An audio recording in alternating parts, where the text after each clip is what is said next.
هاجر جبتي نصور زخونه مرجع حيزا قال كابتن بزقلطف حيال تقاوم قال ኢትዮጵያ እንታይ ክብል ሰሚያ ኣለኹ ከገርመኩም እዛ ጅብቲ ትበሃል ሃገር ሲ ብክልተ መንገዲ ተሃርመና ኣላ ኢሎም ጅብቲ ትበሃል ሃገር ኢትዮጵያ ኣብ ዝዋን ብክልተ መንገዲ ተሃርመና ኣላ ኢሎም ብኸመይ ስከይሎም ብመራሕና ጅብቲ ናይ ኢጋድ ፕሬዝደንት ስለ ዘሎ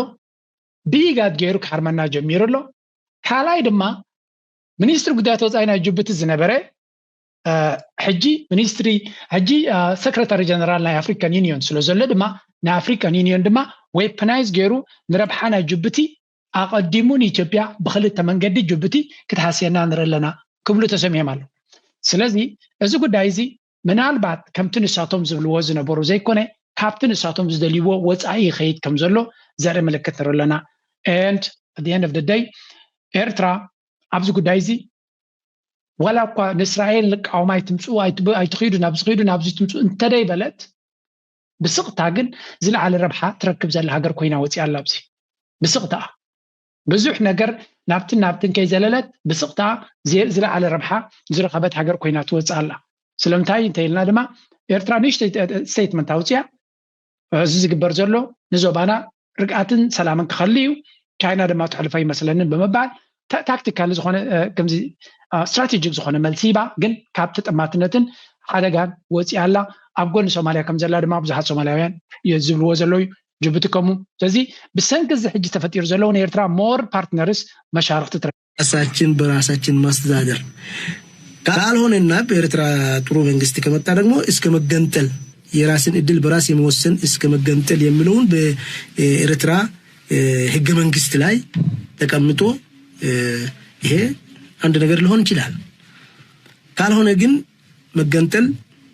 ወሳኝ ነው ለኛ ያልሆነ እኛን የማትቀበል ኤርትራ ምንድነው ለኛ ትርጉም የለው ለኛ ጥሩ ነገር ለኛ ህዝቡ ሰርቶ መብላት ካልቻለ አግብቶ መውለድ ካልቻለ ተምሮ ደረጃ መድረስ ካልቻለ ምንድነው ትርጉም የለው كم تري ودا لهم ازيتي بحوي مصوات بحال ناي بلصغنا اينا نرزلنا بحوي ناي مصوات اذا خان تاي زغبر زلو نتي افار زبحال كابيرترا نخغنصل كما جندا نزي اتومي فاند زغبر زلو كابيرترا تغنصيلوم حجر كونز دلي زلو كم تري ودا لهم ازي اتوم بابي ميديا كامبينز زغبرولم زلو يبتم بروباغانديست ناي بلصغنا حدا تركاوي انتاي لصيف مسلكم ابي احمد ني سوماليلاند ريكوغنايز كجبرا عند حرخيلو انت مريصو مالتيو حسن شيخ محمود زغبرا كاي مثلا نغن عقم زلو مثلا نغن كوم دما اتو مشارخ تاب زبا زلو سودان حويس كابز مالتيو نهوحات ويون اوروميا ويون امحرا ويون اوغادين كم هاجر نقبلو زلو تخلو زعابيه مخانو يزنجر زلو سلازي انتايو زخا حق البونت كزر ابت زوبا كم زخلي زنجر زلو انتاينا نرزلنا اتي جيم ببلصغنا دصوت زلو ناي بحقي بحاو مصوات ابي احمد بحاو مصوات كم نبوري غيرو ازتري وزلهم ኤርትራ ወዲው ወላ ኢትዮጵያዊ አፋር ክትፈልጠይ ትኽልና ታርጋ ስለ ዘይብሉ በዛዕባ ሓንቲ ሃገር ንክትፈርስ እንተኾነ ከም ናይ ብልጽግና ዝመስል ከም ናይ ኢትዮጵያ ዝመስል ኮንስቲቱሽን ቋም ተገይሩ ኣብቲ ቋም ትድማ እንታይ ዝብል እንተደይ መቺ እናሲ ክንፍለይና ዝብል አጀንዳ ዘለዎ እዚ ድማ ክንፍለይና ኢሉ ናብ ኢትዮጵያ ክሕወስ ይደልዩ ምክንያቱ 4 ኪሎ ኣብ ሸራተን ሆቴል እዮም ዘቐምጥዎ ዘለው ላስት ፕሬስ ኮንፈረንስ ናቱ ካብ ሸራተን ሆቴል ገይርዎ ነይሩ ስለዚ ነታ ገማገም ባሕርና ኤርትራ ወሲዱ ንኢትዮጵያ ንምርካብ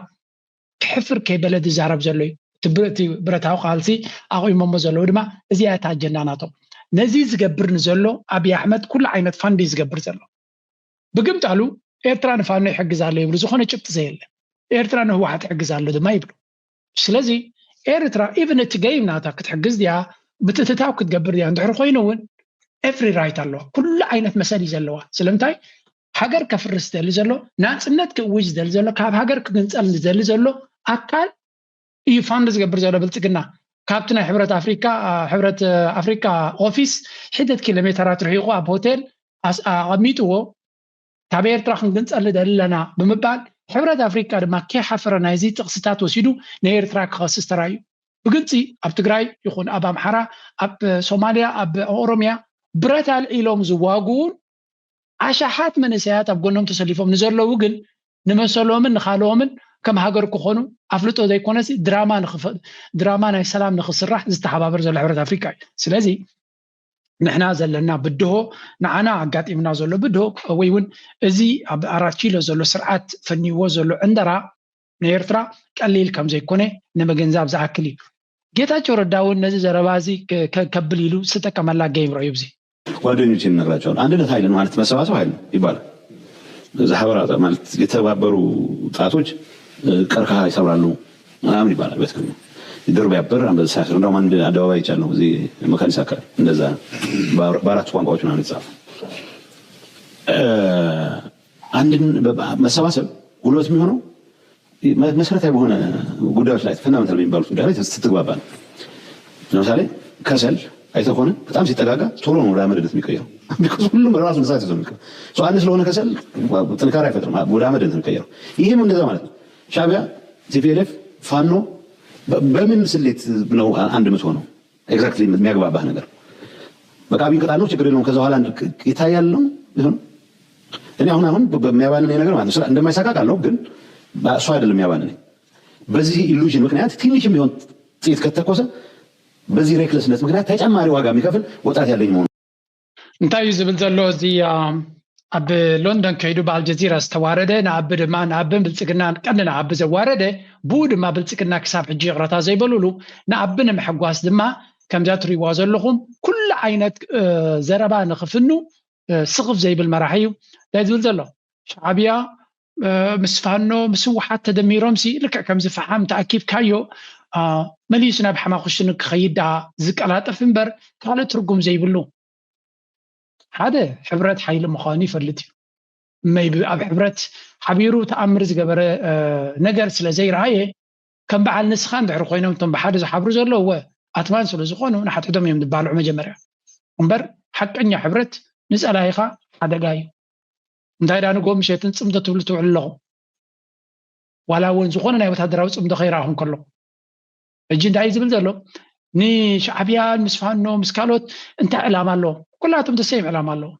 ተሰይም ዕላማ ድማ እንታይ እዩ ኣብይ ኣሕመድ ንኤርትራ ክወሪ የብል ኣሎ ኣብይ ኣሕመድ ንህወሓት ክድምሰኩም የብሎም ኣሎ ኣብይ ኣሕመድ ድማ ንፋኖ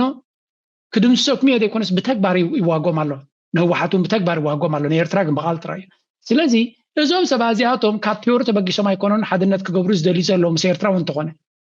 ርኡይ ዝኾነ ኣዋጅ ናይ ኩናት ተገይሩ ስለ ዘሎ እዩ ስለዚ ኣክንዲ ከምኡ ኢሉ ነትዮም ስለምንታይ ሓቢሮም ዝብል ትርእሱ ናቱ ሰረተ ኮይኑ ስለምንታይ እቲ ኣብ 4 ኪሎ ዘሎ ንኩሉ ሰብ ኣንጻሩ ንኩሎም ሓይልታት ኣንጻሩ ዝገብሮም ዘለዎም በለ ነይሩ ግን ከምኡ እንተኢሉ እታ ደሞዝ ኣይትመፅን እያ ንቐፅል ካብኡ ቀፂሉ ንሻዕብያ ናይ ፈልጢ ኢሉ እንዲ ዝዛረብ ዘሎ ስምዑ ኣብዚ የሚያስጨንቀኝ አይደለም እንጂ በድሮ መንገድ ይሄ ብሎ ምናምን ለነሱ ፕሮቴክሽን ሲባል ሰው ይሞታል እሱን አልጠበቅም ነቅቷል ግን ከተተኮሰ ለ10 ቀንም ለ3 ቀንም የሚሆን ጥፋት ነው እሱ ነው የሚያባልነኝ እንጂ ሻዕቢያ ቀደም እንዳልኩ ሻዕቢያ በራሱ ሰራዊት ምንም አይነት ነገር መፈጸም አይችልም ኑሜሪካል አድቫንቴጅ የለውም ቴክኖሎጂካል አድቫንቴጅ የለውም ፕላስ በኔቸሩ የኤርትራ ሰራዊት ፕሬቶሪያን ጋርድ ነው የፕሬዝዳንቱ ጠባቂ ነው ሶ ፕሬዝዳንት ጠባቂዎቹን ወደ ኢትዮጵያ ልኮ በትኖ ብቻውን አስመራ ጎረናዎች ላይ በሰላም ኖራለሁ የሚል እምነት የለውም ሰው ምንድነው ይፈልገው በቃል ነው ይሄ ዲፕሎማቶች የሚነግሩ እንታይ እዩ ዝብል ብካልእ ንዕቀት ኣብ ልዕሊ ሰራዊት ናይ ኤርትራ ዘሎ ንዕቀት ከም ዘይኮነ ንፈልጥ እንዲና ቤላ ገይሩ ዘላሃዮ እሱ ከም ዝኾነ መላ ንሱ እንተዘይበለ ኢሉ ኸውን እሱ እውን መልሓሱ ብዙሕ ስለ ዝዛረብ ኣብ ብዙሓት ናይ ተጋሩ ሚድያታት ክትሰምዕ ከለካ ግን 4 ኪሎ መን ተኸልኪሉና ነይሩ ሻዕብያ እንተዘይመፅእ ንሻዕብያ ካልኩሌሽን ወረቅ ኣብ ካልእ ግምጥል ኢሉ እኮ ካልእ ይዛረብ ኣብ ካልእ እውን ግምጥል ኢሉ ካልእ ይዛረብ ለካቲ ናይ ኤርትራ ፕሬዚደንት ዝተኸሊፍና ዝበለስ ንበዓል እዚ ስለ ዘምለጥዎ እዩ እዚ ንፃትካንን ገለን ዝመስሉ ስለ ዘምለጥዎ እዩ ዝኸውን እምበር ንህዝቢ ትግራይ እሞ ፅልእ ከም ዘይነበሮ ሕጂ ንሪኦ ኣለና እኮ ፅልእ ከም ዘየለት መንግስቲ ናይ ኤርትራ ምስ ህዝቢ ትግራይ ንክሰርሕ ሽግር ከም ዘይብሉ ካብ ቀደም ንርኢ ኣለና እኮ እቲ ፀገማት ዝነበሩ ከምዚኦም ዓይነት ከም ዘለዎ ኣብቲ ታሽሙ ስለ ዝፈልጥ ዝነበረ እዩ ብሓፈሻ መንግስቲ ኤርትራ ሰራዊት የብሉን ሰራዊት ስለዘይብሉ ድማ ኣብ ውሽጢ ኢትዮጵያ መፅኡ ክዋጋ ኣይደልን እዩ ምክንያቱ እቲ ሰራዊት ዘሎ ንፕሬዚደንት ዝከላኸል ሓላዊ ናይ ፕሬዚደንት እዩ ምክንያቱ ውሕዳት ሰራዊት ንዑ እዮም ክሕልው ዝኽእሉ ናብ ኢትዮጵያ እንተዘይድካዮም ግን ወላ ሓንቲ ፍረ ከምፅኡ ይክእሉን እዮም እምበር ዘይርድኦ ሰብ እዚ 15,000 ከለዉ ኮይም ንኣዲስ ኣበባ ምስ ኣሽሓት ሰራዊቱ ንደርጊ ምስ ናይ ሕብረት ሶቪየትን ናይ ካልእ ሓገዛትን ደፍረስዎ ኣብ ቁፅሪ ከምዘይኮነ ቁም ነገር ኣበይ ክበፅሑ ኢልካ መንእሰይ ባህሊ ቆም ንበዓል እዚ ከም መራሕቲ እዮም ዝሃለቑ መንእሰያት ግን ተሓዝነሎም really ተሓዝነሎም because at the end of the day እዚኣቶም ልክዕ ከምዚ ሰኽራምን ቁማረንጅን ክልተ ነገራት ማለት እዩ ሓደ ሰኽራም ከምኡ ድማ ቁማር ተፃወቲ ኮይኑ ክልተ ሞት እዩ ዝመውት ብክልቲኡ እንተበሊዑ ገንዘብ ተበሊዑ ክሰክር ከጥፎ እዩ እንተዘይሰኺሩ ክቋመር ከጥፎ እዩ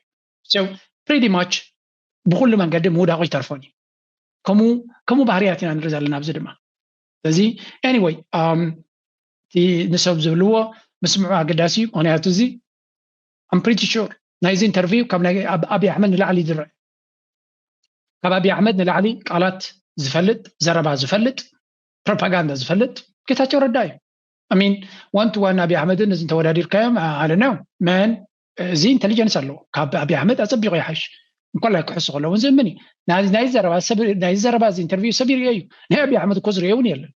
بشديش تشو حتى channelات فنو شكل تشوي زخونك مخا بريمير كوني تبعي ادفرتايز كبروا لي قلنا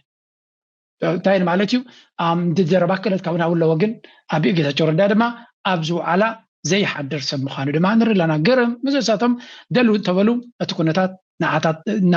بتكونتات نسوم زبلو زلو زغير ነገር كله كم زيكل ادغيبنا دغاغيبنا نر لنا تي فخرا انت حديدن ግን يقصلالو نعبنت ابزي زبلو زلو كسمينا كلاتهم تحبيهم زنبرو ككاب زنبرو وناوصو نيرتران مهرام زي كل عينت بروباغندا يم زغبرو زلو فور اكزامبل حنت لنكنه ازارابيت ኮይና ዘላ ሲያስከ ስሙዋ ስልጣናት ላይ ማዕቀብ እንዲጣል ጠየቀም የአፍሪካ ህብረትና የተባበሩት መንግስታት የጸጥታ ምክር ቤቶችን በትግራይ ጉዳይ አስቸኳይ ስብሰባ እንዲጠሩ ጥሪ አቅርቧል ህወሓት ለአፍሪካ ህብረት ኮሚሽን ሊቀመንበር መሐመድ አሊ ዩሱፍ በጻፈው ደብዳቤም በክልሉ በሚገኙ የተፈናቃይ ማዕከላት ውስጥ ያለው ሁኔታ በእጅጉ አሽቆልቁሏልና አስቸኳይ እርምጃ ይወሰድ ብሏል ተፈናቃዮች ለከፋ የምግብ እጥረት መጋለጣቸውና የሟቾች ቁጥር እየጨመረ መሆኑን የጠቀሰው ድርጅቱ ሁኔታው የፕሪቶሪያውን የሰላም ስምምነት የሚጥስ ነው ሲልም ገልጾታል طوف عالم لخاوي متتاو كغبر صاوعي تقريبلم وغن منግስት ፌደራል አፍልጦ ተሐዲጉ ኣብ ትግራይ ሕዚን ዝፍጠሩ ዘለው ሰባው ቅላዋት በከቢድ ዝኽሰስ ዘለው ህወሓት ኣብ ትግራይ ብቁልጡፍ ጣልቃ ክእቶ ሎም ጸዊዓለም ከቤት ጽሕፈት ህወሓት ናብ ኣብ ወንበር ኮሚሽን ሕብረት ኣፍሪካ ዓሊ ዩሱፍ ኢሉም ኣብ ጽሐፈ ደብዳቤም ኣብ ትግራይ ቁልጡፍ ጣልቃ ኣታውነት ሰባውነት ክግበር ተማሕጺነሎም ተመዛበልቲ ጅምላዊ ጥሜት ኣጋጢሙ ከም ዘሎን እዚ ድማ ጥሕሰት ስምምዕነት ፕሪቶሪያን ዓለም ለኻዊ ሕግ ሰባውነት ምዃኑ ገሊጸሎም ኣብ ትግራይ ተመዛበልቲ ወገናት ኮነ ተባሂሉ ከጠሚው ይግበር ከም ዘሎም ህወሓት ከሲስ ዘሎም ኣብ ውሽጢ 5 ዓመታት ማለት ውን ድሕሪ 2020 ንፈለማዋን ኣብ እዋን ኩናት ትግራይ ውን ብዘይጋጠመ ልዑል መጠን ሞት ወሊድ ኣብ ዝለዓለ ደረጃ በፂሑ ከም ዘሎም እውን ሓቢሮሎም ኣብ ማእኸላት ተመዛበልቲ ትግራይ ንስሙሽተ ዝጥሕስ ኮነ ተባሂሉ ከጠሚው ይግበር ከም ዘሎን መንግስት ፌደራል ድማ ተሓታቲ ከም ዝኾነም ህወሓት ከሲስ ዘሎ ኣብቲ ናይ ምሕጽንታ ደብዳቦም ሰባት ብደውም ናብ ኣስከሬነት ይغيሩ ከም ዘሎም ኣብ ዝቆሰለ ሰውነት በላዕታ ሓሳኹን يعفا كم زلون أما حالتي بزح جزء قبري كايد كم زلون زي كاب 2023 كساب 2020